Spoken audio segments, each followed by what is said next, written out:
So that brings us to Exodus 6 and 7. God says to Moses, therefore, say this to the people of Israel, I am the Lord. Wow. So here we go. They're all in Egypt. They're slaves. And he says, therefore, say to the children of Israel, I am. That's a big point. I am. That is so important. But I am the Yud-He-Vav-He, the one that's going to deliver you. But look at this. He says, here's what I want you to tell them. Number one, that I will bring you out from under the burdens of the Egyptians. Yay! And then he says, number two, I'm going to rescue you from their bondage. And then number three, I'm going to redeem you with an outstretched arm and with great judgments. And then fourthly, I will take you as my people. Now, this is huge, so I need to break this down. These four acts of God that he's going to do is what make up the four cups at a Passover Seder. Each one of them represent a different cup participating in a covenant. And so what do we find? Listen to Psalms 116 and verse 13. It says, I will take the cup of salvation and call upon the name of the Lord. In Hebrew, it's salvations. Cup of salvations, plural, not singular. And they're going to call upon the name of the Yud-He-Vav-He. This reminds me, I skipped something I wanted to tell you. When you think of Elohim, you think of God as tough, judge. Elohim appears 2,500 times in the Torah, okay? But Yud-He-Vav-He appears almost 7,000 times in the Hebrew Scriptures. Wow. So when people look at the Old Testament and say, oh, he's a meanie, that's the law, well, then how come Elohim only appears 2,500 times, but Yud-He-Vav-He appears almost 7,000 times? Okay, he's the same yesterday, today, and forever. Okay, so let's look at these four cups here. Number one, he says, I'm going to bring you out from under the burdens of the Egyptians. When it comes to the four cups at the Passover Seder, that first one is the cup of sanctification. That's what it's known as, where God says he's going to remove your burdens. And I want to show you this too. Look at Luke chapter 22, verse 17. Here it's at the Last Supper, and it says, having taken the cup after giving thanks, he said, take this and share among yourselves. So I want you to notice that here we see at that Last Supper, he has a cup, and he tells everyone to share it. Now watch as this unfolds. The first cup, as I said, is the cup of sanctification, which is going to bring us out from the burdens. So I want you to think of, here we've got all these burdens, and they did in Egypt, and what does he do? He removes the burdens. But salvation is a process. It's not just a one thing. How many of us know God often, when we get saved, removes our burdens? But how many of us also know that sometimes there are some sins that we can't get rid of?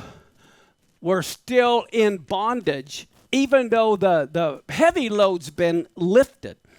And so what the first one, the sanctification, is where God says, okay, I choose you, and I'm going to remove the burdens that you're carrying.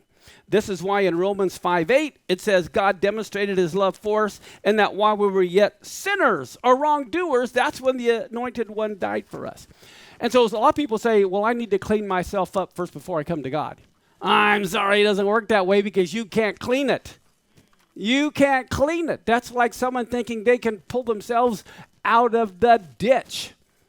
How many of you know the first thing you should do when you find yourself in a hole is put down the shovel? And we keep making it deeper. And so God is the only one who can pull us out. Now, here's the problem, though. God removed their burdens, but guess what? They're still chained. They still are chained, and it's like, great, you've taken the burdens off, but I can't go anywhere. All right, so the second cup is known as the cup of deliverance. Not only does he take your burdens, he says he's going to rescue you from their bondage and deliver you. So now the chains are broken. But there's still a problem. They're still in Egypt. So God takes your burden off.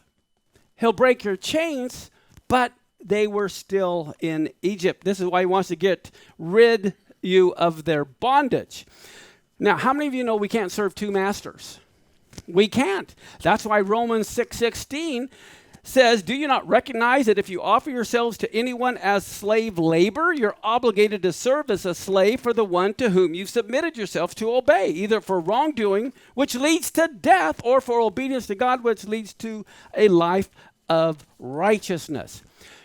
So God takes away our burden, he sets us free, and then he reminds us you got a free will. If you want to jump back into your sins, you're free to do it, but I don't recommend it. Okay, so he not only took our burdens, he not only broke our chains, but guess what else? He also says, I'm going to pay the price to get you out of Egypt. And so the third cup is, I will redeem you with an outstretched arm. It's known as the cup of redemption. And I can't help but think of how Yeshua redeemed us with his outstretched arms on the cross. Listen to Colossians 1:13. After all, he rescued us from the rule of dark forces and moved us over into the kingdom of his much loved sons. Wow. Okay, so now let's go back to that Last Supper. They've already partaken of the cup, and look what happens in Luke 22, verse 19 and 20.